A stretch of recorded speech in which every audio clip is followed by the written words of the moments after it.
Good to have visitors here with us. I understand that some sports team or something or other is playing tonight. First pitch at what, 7:03, 7:05, whatever that is. My reply to that is always, that's what you have a DVR for, right?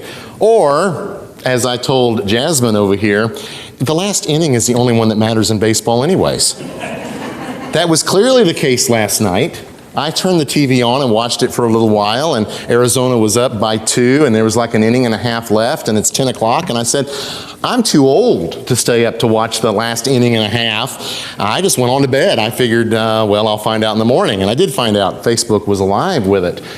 I understand they went into extra innings, so the good thing is you will be home tonight in plenty of time to watch probably the second half of the game and all those extra innings that might follow from that. But the good thing is that just don't stay up too late, because tomorrow morning we are right back here for Bible class and worship again. It's good to have everybody here tonight. We have some visitors who have come our way. It's always nice to have visitors here at North Beach, especially when we do something like this kind of a lecture. This is the third lecture of this kind that we've done. We did one way back before the pandemic. Remember that? Pre-pandemic, on Persia and the Bible. We did one in January on Christianity and the Roman Empire. And tonight we're doing a lecture on Babylon and the Bible. I will tell you that we've already got our next lecture planned. There are cards for it in the foyer, and I'm going to have a slide for it here in just a little while as well. That's going to be in March on archaeology and the Bible. So hopefully, if we give you enough time in advance, you can kind of maybe mark your calendars and plan to come to that. It's going to be same kind of format, same time, starting at 6, ending at 8, same kind of format we're going to have this evening. So what we're going to do tonight is we're going to have this lecture. For those of you who have never been to one of these, we're going to have time for questions. We're going to have time for discussion as well during this time. We don't do that on a normal basis in a worship service, but we are doing that this evening. Caleb Weiniger is back there in the back. He has a portable mic, so when we get to the point in time where there's some questions or some discussion, he's going to come to you. And that way, what you ask will be heard by everybody, and we'll have that, and then it'll be good for me to hear as well. Also, we're live streaming this event this evening. It will be on our Facebook page. It will be on our YouTube channel. And of course, the comments and questions that you make through the microphone will be on those as well, so that you know. Now, if you're sitting out there right now and you're saying, I didn't want to be on camera, you're not, okay? The camera is focused on up here in the pulpit. If you are a couple of rows back, the most that might be visible is your head. If you don't like that, ladies up here at the front and gentlemen over here, if you don't like that, this would be an opportunity for you to move, just so that you know that. But we are live streaming this particular lecture.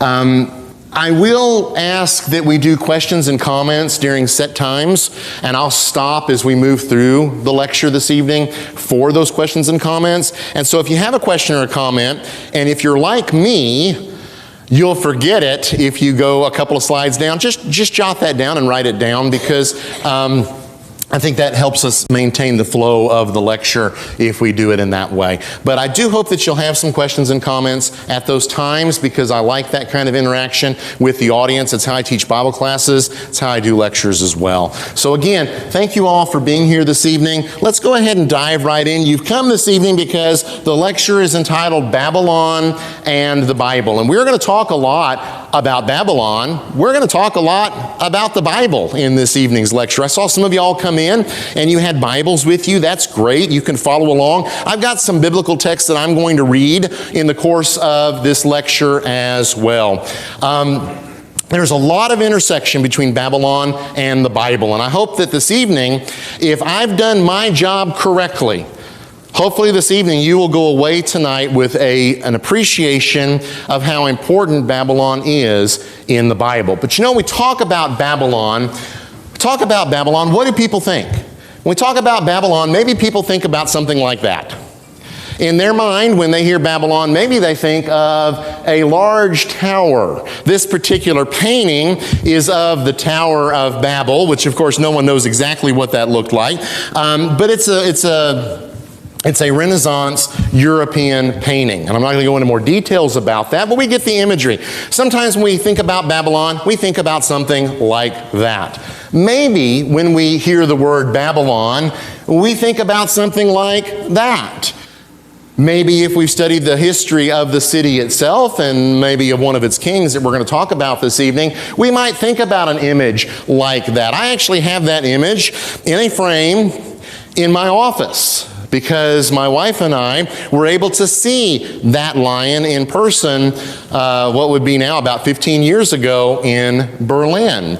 And so when I think about Babylon, I often think about that particular artwork. Maybe when we hear Babylon, we think of something like this. Yet some more artwork, not sure what period that's from. This is not an art history lecture.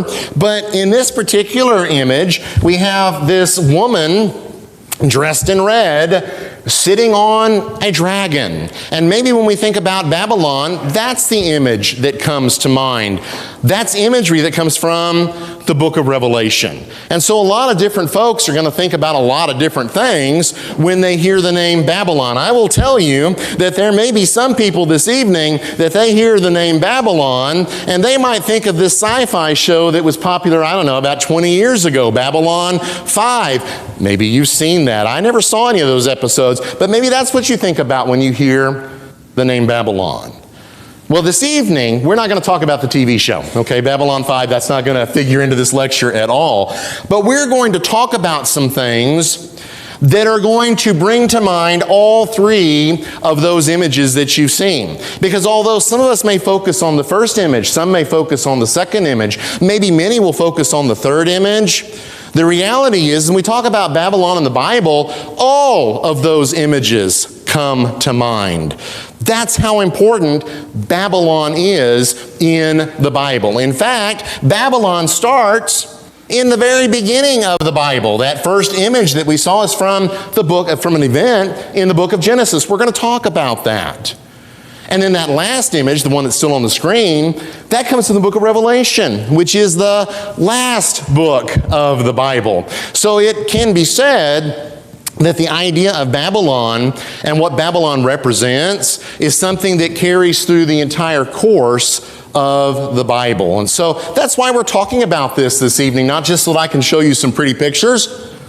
I will show you some pretty pictures.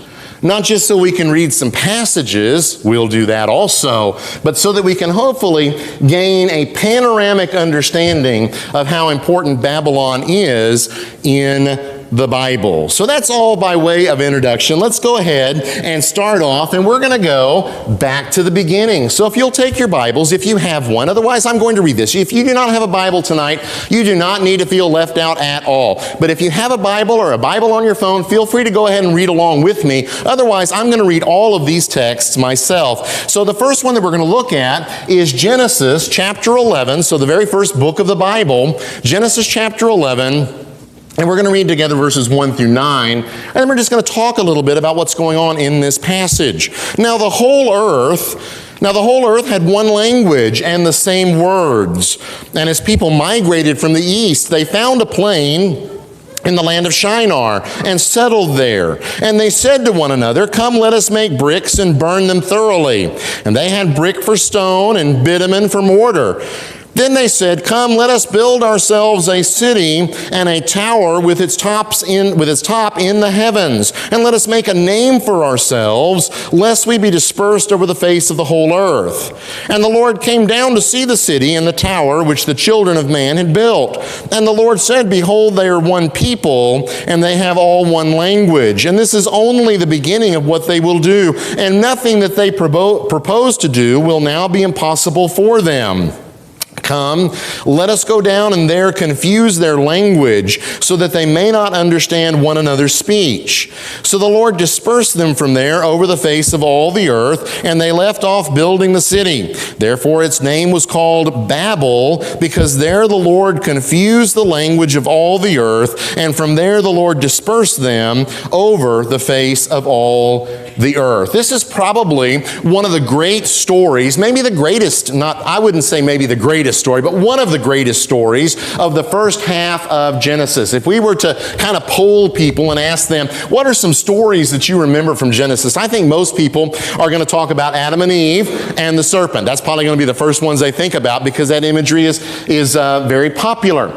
But the Tower of Babel is going to be one of those stories as well that people really think about when they think about what's going on in the opening chapters of the book of Genesis. This particular story, this event that we read about here, takes place after the Great Flood that takes place during Noah's day. When Noah and his family come off the ark, they get to start again repopulating the earth, and the people are not supposed to stay in one place. They're supposed to migrate and disperse over the face of the earth. Instead of doing that, though, they're going to gather at this place and they're going to build this tower. In fact, what the text tells us here is that mankind attempts to build a tower that's going to reach into the heavens. Their idea is we're going to build a tower so tall and so great and so wonderful that we can actually be up into the heavens. Well, God's not having any of that. And so we read here in the text what he does. He confuses their language and disperses them so that they're going to have to go their various ways. The motivation of the people here, the motivation that we see why they're doing this is the word pride. And I want you to remember that word because that's really an important word for understanding how Babylon figures into the Bible. The text here tells us that they had a desire to make a name for themselves and not be dispersed. If we're looking how to name that particular sin that's involved there, it is the sin of pride. The place where they're doing that is called Babel. Now, in our English Bibles, it is not immediately clear, but it would have been in Hebrew, because the Hebrew word that's used here in this text is actually the same that is used for the city of Babylon. So we think Tower of Babel, and then later we think Babylon. In Hebrew minds, it was one and the same. So when we think about what happens here in Genesis chapter 11, it is motivated by pride. God disperses them, but it happens in this particular place. I'm going to share some photos with y'all, and I need to say right up front, these are not photos of the Tower of Babel. There are no photos of the Tower of Babel, okay? But I want us to get an idea of what's going on as these folks are building. These are the reconstructed ruins of the ziggurat of Ur. There's a couple of words there I need to explain. First of all, the first word is ziggurat. Ziggurat is a stepped pyramid like that. We're familiar with pyramids in Egypt. They're not generally stepped. There are some stepped pyramids in Egypt, but usually we think of this pyramid that's got a straight sides on flat, so you couldn't climb up it, okay, as they go up in every direction to the summit. A ziggurat was different. It was a stepped pyramid, and there was, and you can see this here in the middle, there were steps that would go up. The second word that I need to explain there is Ur. Ur was an ancient city. Abraham came from Ur later. It's in Mesopotamia, like Babylon, like Babel. And so this is a ziggurat that's located at Ur. This has been reconstructed partially from the archaeological remains. We don't get much of an idea of the scale in that picture, so I have another photo for you. If you will look very carefully in this picture, you can see off in the distance these folks here. And you can see folks up there on that top of the ziggurat. They've climbed as far as they've gone. They've climbed up as far as it is reconstructed. The ziggurat of Ur is not reconstructed to its full height. So I'm going to give you a diagram of this particular ziggurat. This ziggurat would have looked something like that. This is an artistic rendition. This is the ziggurat of Nana, N-A-N-N-A, in Ur. Ziggurats were commonly made of sun-dried mud and straw bricks, and they're held in position together with bitumen as mortar. Notice and remember with me in Genesis chapter 11 and verse 3, that's exactly what the people they're trying to construct the Tower of Babel are using. They're using brick and they're using bitumen for mortar. Why aren't they making these out of stone? Because you're in Mesopotamia. Mesopotamia doesn't have a whole lot of stone. What they do have is a lot of mud and a lot of straw and a lot of bitumen. So they're using those local materials to construct this ziggurat. Let me also point out that what's going on here, you can see that's the lower staircases that are in those photos. Then there's another level here, and staircases continue to go up until you have that particular structure on the very top. That's a temple. That's the whole point of building ziggurats. And they were built in various places in Mesopotamia because you wanted to build your temple at the very top. Why? Because Mesopotamia is really flat. They don't have mountains. And so if you're wanting to get closer to the gods, you build a mountain. Because you want to get up there where the gods are. You want to get as close to the gods as you can. And so you build a ziggurat and you put a temple on the top of it so that you can have closer connection with whatever God it is you are trying to worship. That's the mentality that takes place in the ancient world, but we already see that in Genesis. They want to build a tower that will go up into the heavens, motivated by pride. By the way, I'll just throw some information out here. This particular ziggurat was constructed between the years 2113 and 2095 BC. So that would put it at about 4,000 years ago. The area of this ziggurat was 150 feet by 200 feet, okay? And the height of it was 80 feet. So 150 on one side, 200 on the other. It's not a square, it's a rectangle. And then you've got 80 feet going up until you get to the top of that temple that would have been up there on the very summit of the ziggurat. That's the ziggurat of Nana at Ur. There were other ziggurats as well. Babylon's going to have one. We're going to see that later in the lecture. And of course, apparently, that's what the people in Genesis chapter 11 are trying to construct. Now, honestly, we don't know what that tower looked like. But given the fact that that's what generally these towers look like in that area, that's probably what they're trying to build there at Babel. Another couple of photos to share with y'all. These are a couple of artifacts. It's what's called the Tower of Babel Stele, and it dates from 604 to 562 BC. You're going to see those dates again later in the lecture. This particular stele is actually housed in the Shoyan collection, so it's in a private collection. It's not in a museum, but the inscription on this, and you see on this side that you can't really see a whole lot on the stone, but you have a reconstruction of that. You've got a ziggurat. You can see that it's got several levels. What the inscription says is, Nebuchadnezzar, who we will talk about extensively later, Nebuchadnezzar, king of Babylon, am I. In order to complete the towers, Etemenanki and Ur-Maininanki, and I have no idea how those are actually pronounced, I mobilized all countries everywhere. The base I filled in to make a high terrace. I built their structures with bitumen and baked brick throughout. I completed it, raising its top to the heaven. So Nebuchadnezzar writes about this ziggurat that he builds, and he's very proud of it and describes it. And there in the stela itself, it is depicted. Not only from the standpoint of how tall it was, we also get an idea of the floor plan also. So artists have taken that and they've been able to come up with an artistic rendition. Now, this particular graphic says the Tower of Babel. Well, that's not really true.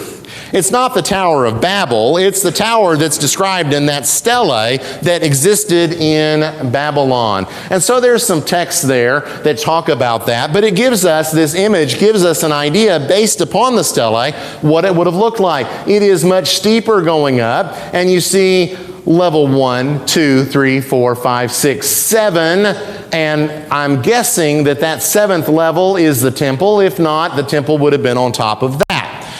What I want you to note from that is that the ziggurat of Ur that we just showed in an actual photograph didn't have 7 levels. Ur was a significant city in Mesopotamia. Their ziggurat wasn't nearly as large as the one in Babylon, the city of Babylon. This isn't the Tower of Babel. I will say this, though. It was built on top of an earlier structure, And that earlier structure might have been what remained of the Tower of Babel. But that is a might have been with a huge caveat to that, all right? But in any case, it gives us an idea of what the Tower of Babel probably would have looked like. And I didn't pull up that comment there, but not so fast calling this the Tower of Babel. It's not. It's a ziggurat from a much later period, as we're going to see this evening in this lecture. All right, that pretty much gets us through some opening things. And I'm going to look at my watch frequently tonight. It's 6:25, so I'm going to just ask very quickly whether anyone has a question or a comment. If you do, raise your hand, don't be afraid, and Caleb will come with the mic. Okay, I'm not seeing one, so Caleb, you can have a seat again. We're going to continue on looking at some things about Babylon. So Babylon itself, past the book of Genesis, okay? We're coming out of the book of Genesis now. Where in the world are we talking about on a map, okay? Some of y'all may like maps. I love maps, and so I decided I would share some maps with y'all. This is a map of the Middle East, if you will, or at least a part of the Middle East. And that red circle right there, that red star, represents the location of Babylon. It is in the country of Iraq. Okay? A lot of our soldiers got to see the ruins of Babylon during the war in Iraq, because they were stationed there, and sometimes they made trips down to see that. But before that war, not a whole lot of people got to see the ruins, because Iraq really wasn't an open country for at least a lot of people from the West. So that's Iraq. There's some other countries around just to give us an idea of where everything else is. Iran is immediately over here to the east, Saudi Arabia to the south, Egypt to the southwest, Israel also kind of to the southwest, and then Turkey up here to the northwest of the city of Babylon. But this is, for all intents and purposes, the heart of the biblical lands. This is where the Bible story, for the most part, takes place. And when we get to the New Testament, obviously it's way off the map over here in the Mediterranean. But in the Old Testament, this is pretty much where everything is happening. So those are countries. I'm going to pull up another map. We zoom in a little bit. Again, Iraq and Iran. Our red dot there is Babylon. I labeled that in this map. Some things to note here about the geography of the area. Very flat. Okay? Very flat. That's why you build ziggurats. You don't have any mountains to build your temples on. So you build a mountain so you can put your temple there. You also have two rivers that are very important. One of those is the Euphrates. The other is the Tigris. Both of those rivers continue down towards the Persian Gulf. And they will actually come together somewhere right around in here. You can see it real well here. You can see it real well there. When you get into this area, which is highly developed in Iraq today, it's really hard to see the rivers. But the Euphrates River will run right, not by, but through Babylon. We'll talk about that more later as well. And eventually they end up in the Persian Gulf. So that gives us, I hope, an idea of where Babylon is. It's not in Israel. Not in Turkey, it's not in Egypt, it's over there in Mesopotamia. That word that we have in English that refers to the land between two rivers. The two rivers are the Euphrates and the Tigris. This is the heartland. This area right here is the heartland of some of the oldest cultures in the ancient Near East. The other area being, off this map, the Nile River in Egypt. But this is where we have some very old civilizations. And this is, in fact, if you go back to the book of Genesis, this is where the book of Genesis starts. Abraham is from this area of the world before God calls him and says, you're going to go over here to this area, which is off this particular map.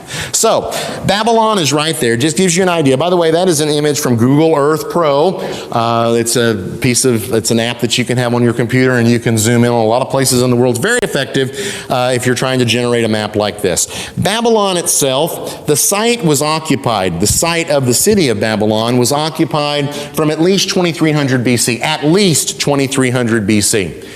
So the site was occupied over 4,000 years ago. It was, however, reduced to insignificance after Alexander the Great died there in 323 BC. Alexander dies in the city of Babylon. And pretty much after that point in time, the city of Babylon just continues a decline. It's still in existence in the New Testament period, even though it's outside of the Roman Empire, but it has seen its best days, and those best days are over. One of its most famous rulers in the ancient period was a fellow whose name was Hammurabi. He ruled from 1792 to 1750 BC, and he was one of its most famous rulers. If you studied world history in school, in middle school, in high school, you probably talked about Hammurabi. Maybe today they don't talk about Hammurabi, but they sure did back in my day because he was a significant ruler. In fact, he's significant because he was one of the first rulers, not the first, but one of the first rulers who actually had laws that were written down so that people could read them. And that's what this is. This is a stele that contains the Code of Hammurabi. It is located in the Louvre in Paris. Okay? So if you want to see that in person, you got to go to Paris, you got to go to the museum, and you can see it there. And in this, in the very top of it, you have the king who is, if I can get it to do it, he's this fellow right here. He's not the one sitting, he's the king. He's standing with Shamash, who is the Babylonian sun god and the god of justice. He gets to sit, okay? Because I guess if you're a god, you can sit on the throne, and the king has to come and stand before you.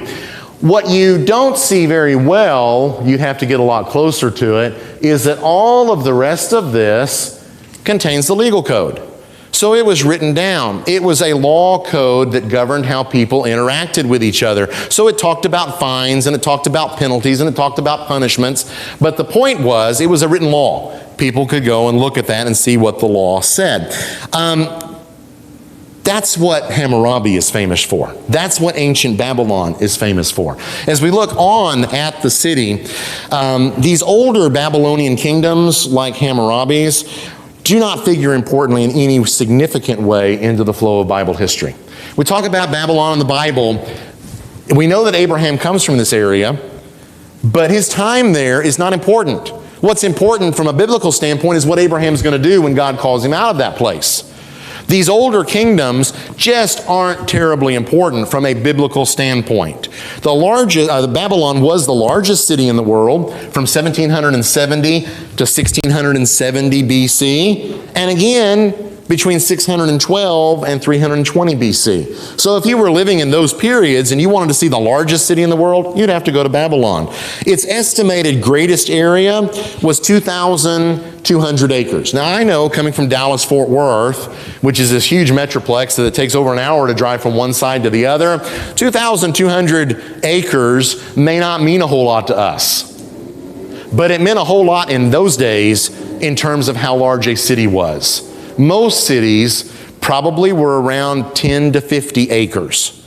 So 2,200 was a significant city. And it held the world record, if you will, of being the largest city in the world during those periods. One of those is in the ancient period. The other of those, 612 on up to 320, not to 320, but during that the beginning part of that period is a biblically significant period, as we'll see later this evening.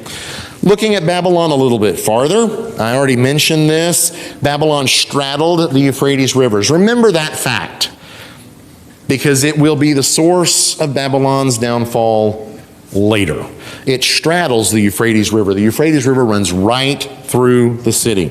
It was a city with great wealth and power, and it was recognized as such. It was a city that had a ziggurat as well as numerous temples. We already saw the one up there. That's the one that's important. There were other temples as well in the city. It also had a place called the Hanging Gardens. The Hanging Gardens no longer exist today. They were a wonder of the ancient world. Most historians and archaeologists wish we had some kind of an idea of exactly what they looked like and where they were. We don't. But in the ancient world, they recognized it as a wonder. It was built by Nebuchadnezzar, we'll talk about him, for his wife, whose name was Amytis, because Amytis came from a place called Media, which had a whole lot of forests. And she comes down to Babylon, and she's not happy at all. because I like those trees. Back in Media, I can appreciate that because my wife is not from Texas, and she's from a place where there are lots of trees. And I moved her to Fort Worth where, well, most of our larger trees would qualify as bushes, where she comes from. Well, I'm not Nebuchadnezzar, so sweetheart, sorry, no hanging gardens for you. But Nebuchadnezzar, he was wealthy and he was powerful, and his wife was unhappy. So he builds the hanging gardens so that she will not be quite so homesick. The city of Babylon also had something called the Ishtar Gate. We will see that later as well. It was built in 575 BC by Nebuchadnezzar. You're going to hear that name a lot because he is so important. So the Ishtar Gate and the processional way. So some artistic renditions of the city of Babylon. I will tell you that this artwork I have permission to use, okay? So we don't have to worry about copyright here. I know you see National Geographic up there. I'm actually in communication with the fellow named Casals. He is from Spain, and he does a lot of this work. Look him up online. I mean, he does some great stuff. And he did some artwork, and this is digital, by the way, of the city of Babylon. And so we see here a couple of things. First of all, this is the main part of the city. You see the Euphrates River running right through it. Over here you have an outer wall that's off the picture, and you have a moat that's going through it, or a canal that comes off the Euphrates. You also see another one here and here. And but the main part of the city for our purposes is right in here. So a couple of things you see, whoops, if I don't fall off, is you see that little red circle. I know you cannot see what that is. It looks like a blue dot. That's the Ishtar Gate. We'll see that a little bit closer in just a little while. And then you see here in the yellow circle, the ziggurat. That's that ziggurat that we saw in the earlier artistic rendition with the seven levels. They're in the heart of this part of the city. And you got a lot of people living through here, and you've got people living on the outer city walls as well. But what's really significant is that river running through the city. So let me pull up another picture. Again, same artist that did this. Kind of give you a feel for what it would have looked like. You've got the city on one side, you've got the city on the other, you've got a bridge going from one side to the other, and you've got gates. Notice the gate here. There's a gate over here as well. You got boats moving up and down the Euphrates because the Euphrates is a navigable river. You can go all the way down to the Persian Gulf in the ancient world from here. Another photograph, not photograph, I'm going to keep saying that and I shouldn't. Another drawing, another rendition. This is of the walls of Babylon. And again, to give you an idea, you've got an outer wall, and you've got an inner wall, and yet another inner wall. The fortifications of Babylon were massive, okay? That's significant. Two things are significant. Babylon has formidable fortifications, and Babylon has the Euphrates River running right through it. Remember that for later this evening. We'll talk more about that. This is a photograph now from 1932. These are the ruins of Babylon as they looked in 1932. So about 100 years ago. That's why it's a black and white photograph. Another image to share with y'all. These are the ruins as they look today. Notice, if you will, in the background of that photograph, and I keep moving to the side so I can use my pointer, that's all reconstruction. We'll talk more about that as well this evening. Reconstruction of the walls of Babylon. But this is what the ruins of Babylon looked like. I read, in preparation for this lecture this evening, I read an article that quoted a guy from Iraq who grew up in that area. And in that article, he said, we used to play soccer out there in the fields of what had been Babylon. He said there was pottery all over the place, just laying on the surface without any excavating needing to be done.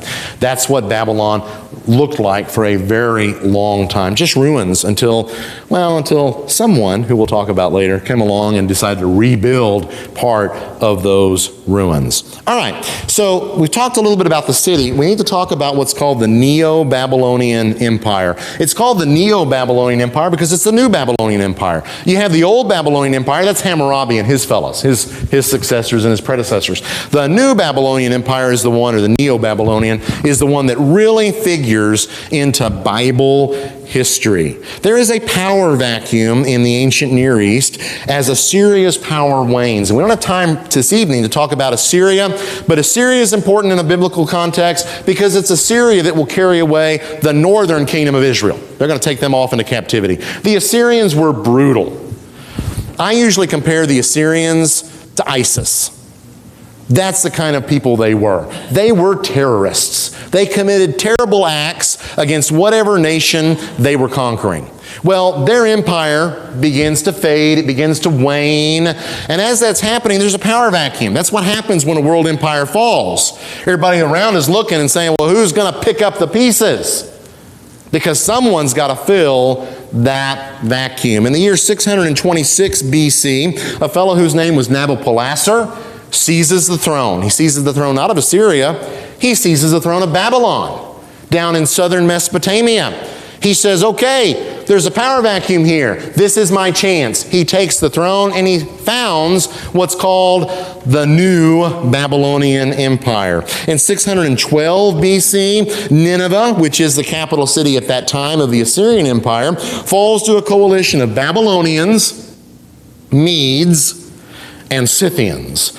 Scythians, not too important to the Bible story. Medes will show up later as well. In 605 BC, at Carchemish, which is in northern Syria, it's actually today, it's right on the border between Syria and Turkey.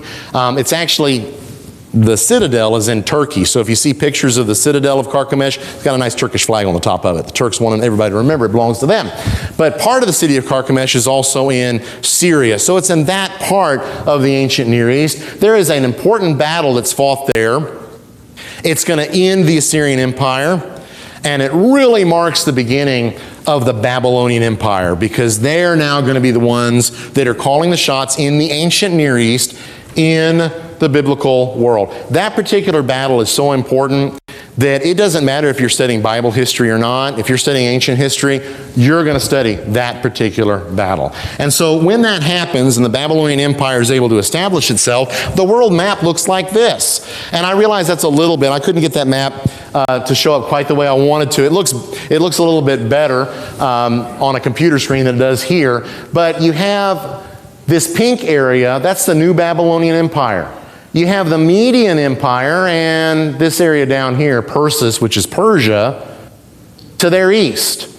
Kingdom of Lydia, not significant from a biblical standpoint, up here in modern-day Turkey. And then you have Egypt down here.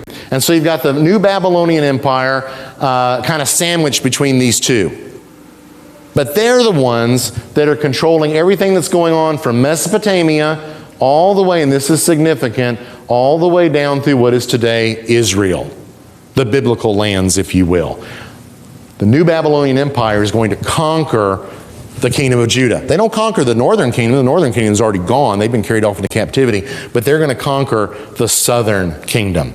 Okay, I'm going to briefly take just a second here and ask if there are any questions or comments. Caleb is ready with the microphone. This is a tough crowd tonight. No questions or comments. Okay, all right. Let's keep going then. Let's talk a little bit about Judah and Babylon, because this is where, once again, Babylon intersects with the Bible. Remember with me, if you will, that Genesis chapter 11 is way back in the first part of the Bible. A lot of history takes place. You get the whole Abraham, Isaac, Jacob. Jews go down to Egypt. Jews come out of Egypt. They conquer the promised land. Lots of stuff goes on. Babylon, not on the radar of the biblical story. But then we get to the end of the Jewish kingdom, and all of a sudden Babylon is right there again.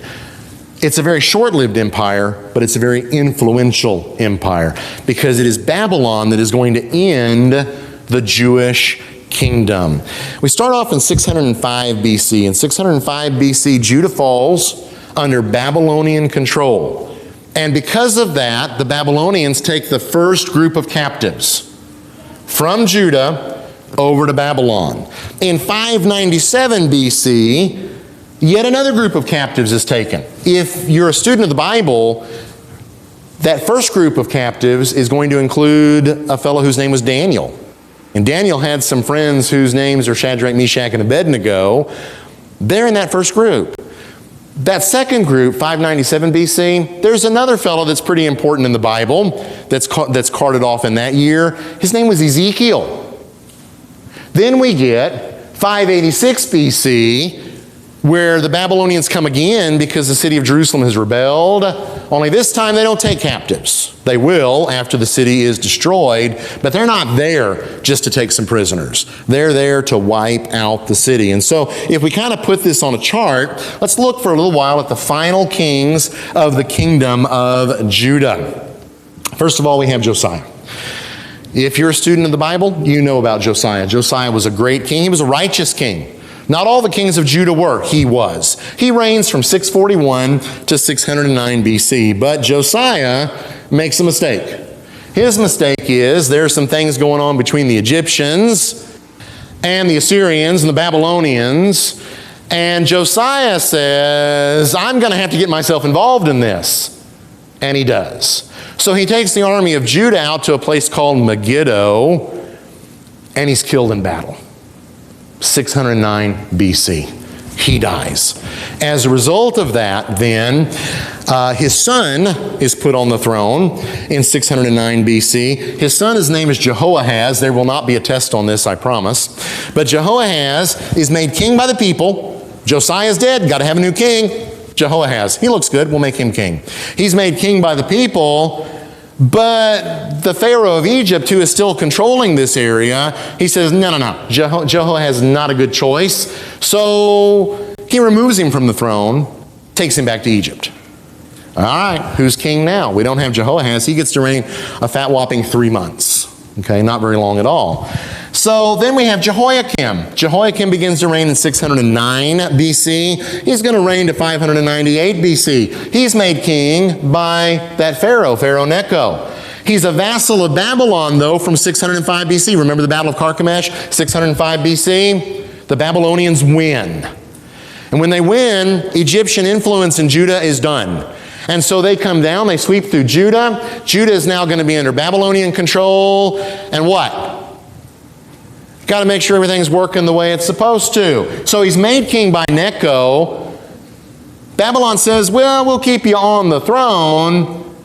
But in 605 BC, he rebels and is deposed. The circumstances of his death are unknown. Following him, then we have Jehoiachin. Jehoiachin is another 3-month king. He reigns 598 to 597 BC. This fella is interesting because he gets to be a king of a kingdom after there isn't a kingdom. Okay? He is taken captive to Babylon, and he lives until at least 562 BC.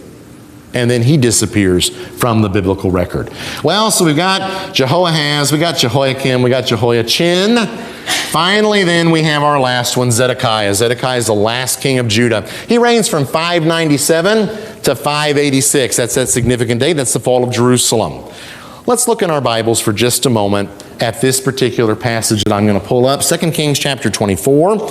Again, I'm going to read this. You don't have to turn there unless you just like to. 2 Kings chapter 24. I'm going to read verse 18 all the way into chapter 25 and verse 12 so we can see how this fella ends. He rebels yet again against Babylon. What's amazing to me, strictly from a worldly standpoint, is these kings keep rebelling against Babylon and they keep getting smushed because Babylon is clearly the world power. So 2 Kings chapter 24, verse 18. Zedekiah was 21 years old when he became king, and he reigned 11 years in Jerusalem. His mother's name was Hamutal, the daughter of Jeremiah of Libnah. And he did what was evil in the sight of the Lord, according to all that Jehoiakim had done. For because of the anger of the Lord, it came to the point in Jerusalem and Judah that he cast them out from his presence. This is not Nebuchadnezzar casting them out. This is God casting them out, okay? I want you to note that from a biblical standpoint, it is God who is calling the shots with what's happening in Judah. And Zedekiah rebelled against the king of Babylon. And in the 9th year of his reign, in the 10th month, on the 10th day of the month, Nebuchadnezzar, king of Babylon, came with all his army against Jerusalem and laid siege to it. And they built siege works all around it. So the city was besieged till the 11th year of King Zedekiah. On the 9th day of the 4th month, the famine was so severe in the city that there was no food for the people of the land. Then a breach was made in the city, and all the men of war fled by night by the way of the gate between the two walls, by the king's garden. And the Chaldeans were around the city, and they went in the direction of the Arabah. But the army of the Chaldeans pursued the king and overtook him in the plains of Jericho. What a brave fella. The city is besieged. He manages to escape. I'm sure he thought he was going to go fight another day. But the army of the Chaldeans pursued the king and overtook him in the plains of Jericho, and all his army was scattered from him. Then they captured the king and brought him up to the king of Babylon at Riblah, and they passed sentence on him. They slaughtered the sons of Zedekiah before his eyes, and put out the eyes of Zedekiah and bound him in chains and took him to Babylon. Point out when I talk about this fellow in my Bible classes that the very last thing that Zedekiah will see with his own eyes is the slaughter of his sons. Then his eyes are put out. Then he's carried off to Babylon. End of his dynasty. In the 5th month, on the 7th day of the month, that was the 19th year of King Nebuchadnezzar, king of Babylon, Nebuzaradan, the captain of the bodyguard, a servant of the king of Babylon, came to Jerusalem. And he burned the house of the Lord, that's the temple, and the king's house, that's the palace, and all the houses of Jerusalem. Every great house he burned down, and all the army of the Chaldeans who were with the captain of the guard broke down the walls around Jerusalem, and the rest of the people who were left in the city, and the deserters who had deserted to the king of Babylon, together with the rest of the multitude, Nebuzaradan, the captain of the guard, carried into exile. But the captain of the guard left some of the poorest of the land to be vine dressers and plowmen. Zedekiah, eyes put out, sons dead, carried off to Babylon. The city falls, temple is destroyed, palace is destroyed, all the cities, the major houses in Jerusalem, they're destroyed. The walls are destroyed, people are slaughtered, and more are carried off into captivity. We didn't read that part because I didn't want to read too terribly far in the text here.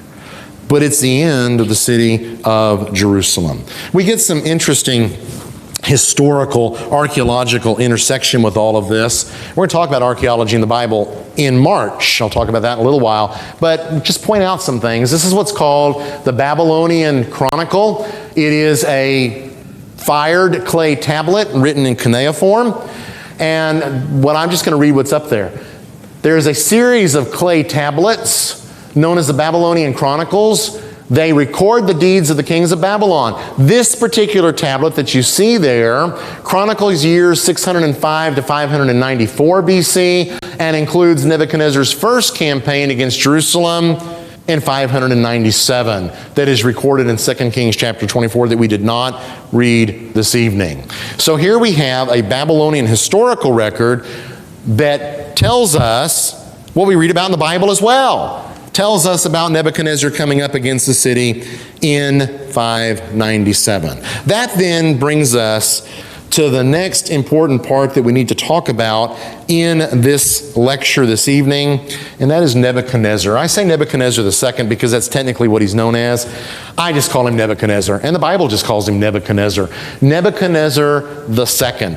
This is the king who really represents Babylon. So let's talk about him a little bit. We're going to have a break in a little while, okay? So if you're wondering when you're going to get a chance to get up and move around, we will in just a little while. Nebuchadnezzar, or Nebuchadnezzar II, is the most significant king of Babylon. No one else of the new Babylonian Empire is as significant as him. It is Nebuchadnezzar who is responsible for the conquest of Judah that we just read and we just talked about. He is mentioned extensively in the Old Testament. In fact, he's mentioned 91 times in the Old Testament. Daniel, the book of Daniel, provides a detailed view of this king. It is Nebuchadnezzar who builds the Ishtar Gate. It is Nebuchadnezzar who builds the Hanging Gardens. And as we already saw, it is Nebuchadnezzar who's going to build that ziggurat with a temple on top of it. Nebuchadnezzar is the most significant king of Babylon. And what's really, I would say, great about Nebuchadnezzar is that when we look at what history tells us about him and we read what the Bible tells us about him, there is no question at all that the Bible's portrayal of this man is completely accurate. That's important because a lot of folks say Daniel was written so much later they didn't know what he was talking about. Not at all. So Nebuchadnezzar II. Share a couple of photographs with y'all. This is the Ishtar Gate. It is located in a museum in Berlin. Yvonne and I had the opportunity to see that back in 2007. I like this photograph, and I use it every time I talk about the Ishtar Gate because you got this guy right here.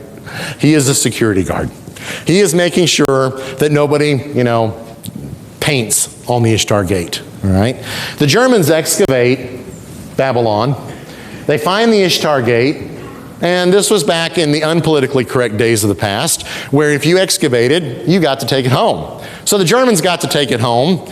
They take it back to Berlin. They're going to reconstruct it in Berlin. And they have a problem.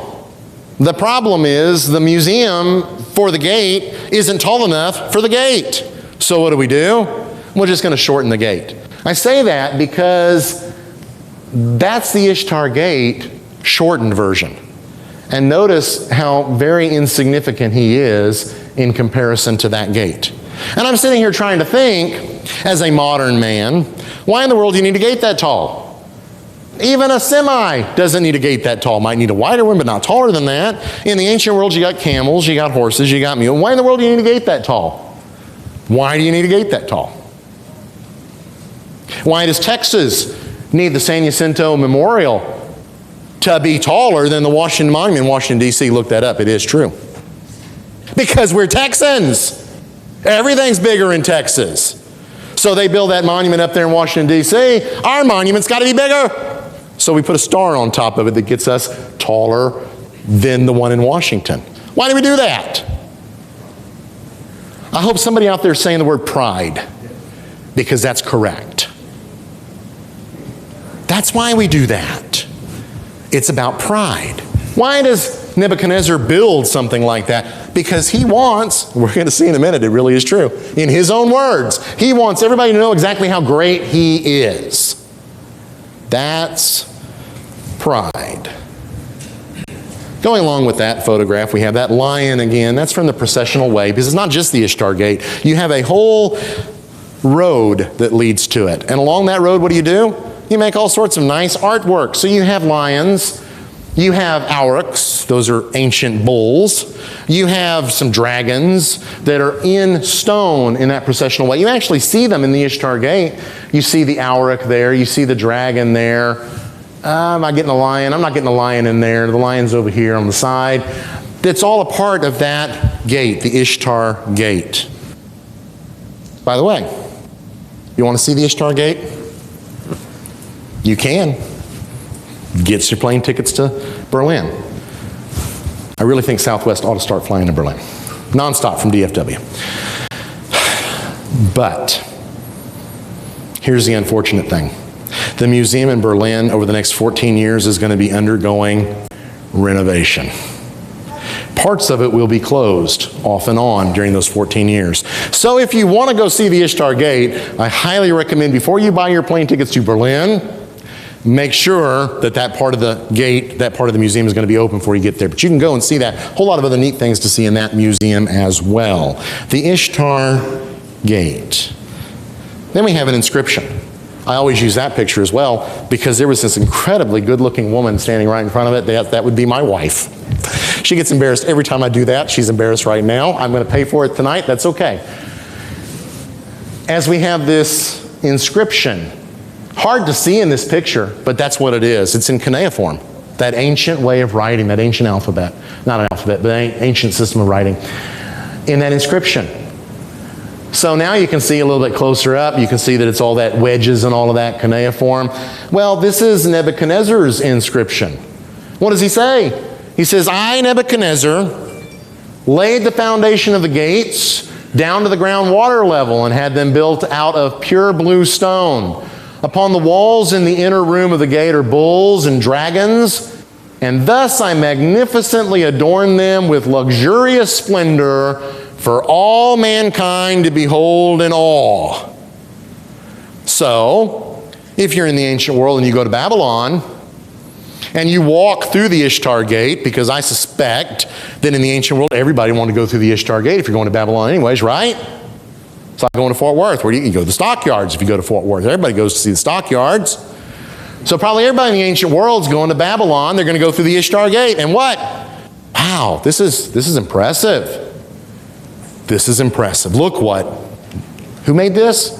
Oh, there's an inscription here for us to read. Nebuchadnezzar made that. Isn't he such a great, powerful king? What's our word again? I can get some interaction now, right? Pride is our word, okay? That was Nebuchadnezzar's overarching characteristic. Pride. And he wanted everybody to know just how great he was. This is an artistic rendition, again, from that fellow in Spain named Casals. He gives us a nice digital representation of the Ishtar Gate.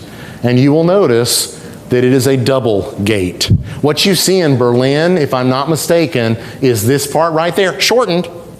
Okay, shortened. Beyond that would have been the second chamber of the gate. Not unusual in the ancient world for gates to have two chambers like that, because they were the weak point of the walls. So your fortifications had to be strong in that particular place. This is if you happen to be on ground level looking out to it. You've got a soldier there in the image that gives us an idea of scale as well. So that's what you would see from the processional side, the processional way. Notice here the lions on the side, that's that photograph there. You've got your bulls and your dragons then on the gate itself. People would have been impressed with this architecture. Raise your hands if you've been to Washington, D.C. Are you impressed with the architecture?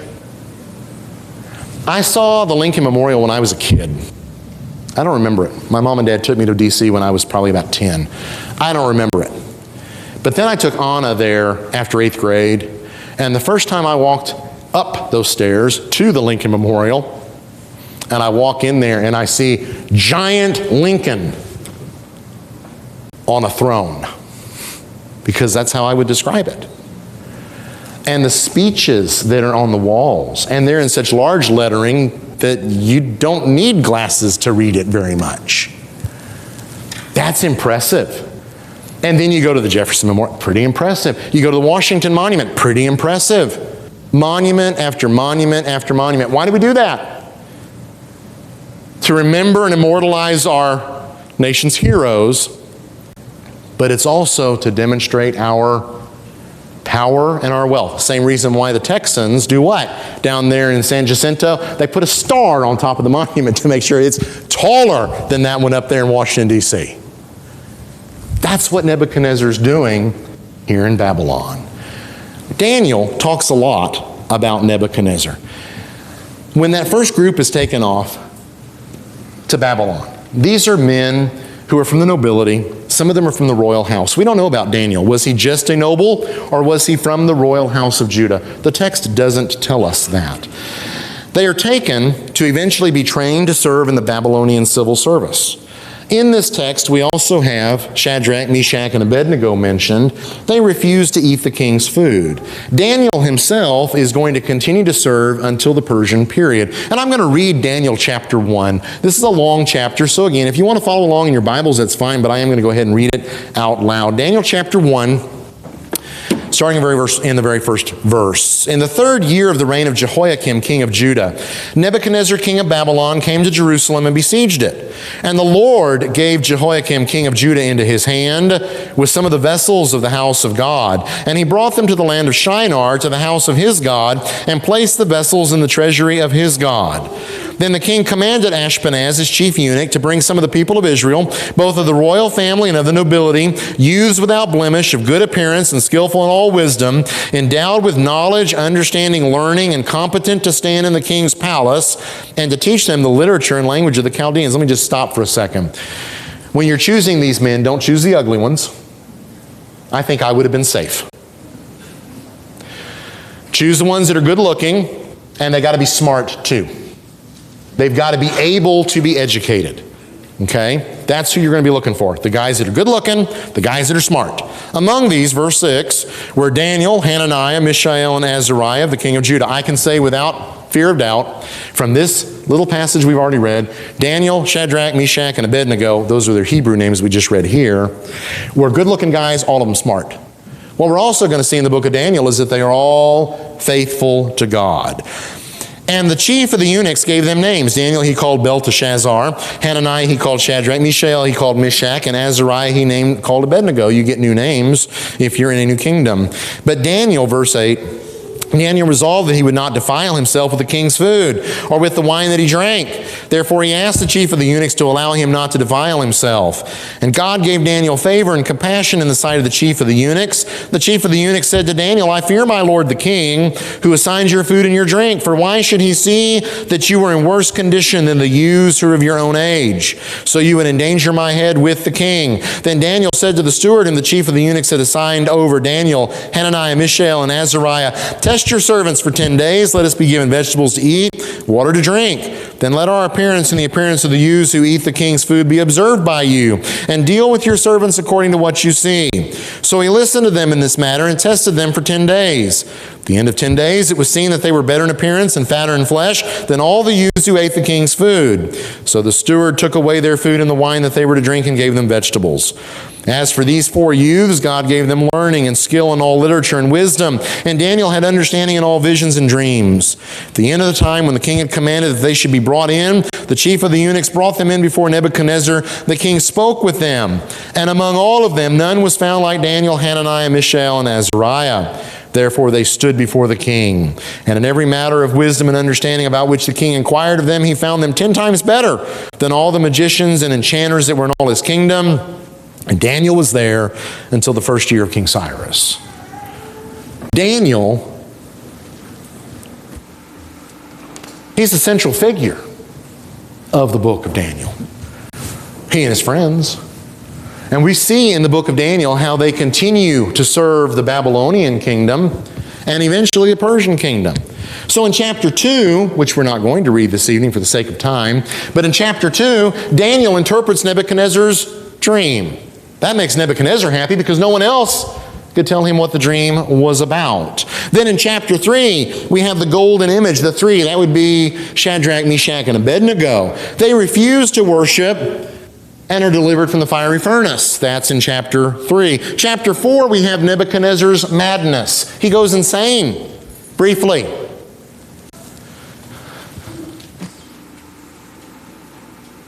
Why does God strike him with madness? Here's my word again. Pride. Pride. The text tells us that he's surveying the city of Babylon and says, oh, how wonderful this city is and how wonderful I am. And God strikes him with madness. It's that word again. Pride. You should remember that. When we see Babylon in the scriptures, it is always associated with pride. All right. So, just some rulers of the Babylonian Empire, and then we're going to take a break, okay? There are several here. Hopefully you all can read those from where you are. But rulers of the Neo-Babylonian Empire, we have all of them up here. The ones that are biblically significant. Nebuchadnezzar, he reigned 605 to 562 BC. He's mentioned in the Bible a lot, 91 times. Following him, we have a fellow whose name was Evil Merodach. It's not because he's evil, okay? That's not where the name comes from. He reigns 562 to 559. He's mentioned in the scriptures. He only reigns 3 years. Following him, we have another guy whose name was Nergal-Sar-Ezer. He reigns from 559 to 556. He's mentioned in the Bible, not nearly as much as Nebuchadnezzar. Following him, we have a guy whose name was Labashi-Marduk. He reigns 556 for 3 months. Not mentioned in the Bible at all. Following him, we have Nabonidus. He reigns 555 to 539. He is mentioned in the Bible. 553 to 539 BC, Belshazzar. He's mentioned in the Bible. We're going to talk about him after the break. So I'm going to look at my watch. We're going to take about 10 minutes. for a break. There are restrooms right here in the hall if y'all are new here. Man, I don't know where they are. If you go down the long hall, immediately to the right, men's restroom, immediately left, ladies' restroom. There's a water fountain in the hall as well. If the restrooms get crowded, there's some more restrooms way down at the end of the hall. You can feel free to go that way as well if you need to. All right, so about a 10-minute break. I'm going to watch my watch. I'm not going to be late, and we'll get started here in about 9 or 10 minutes. All right?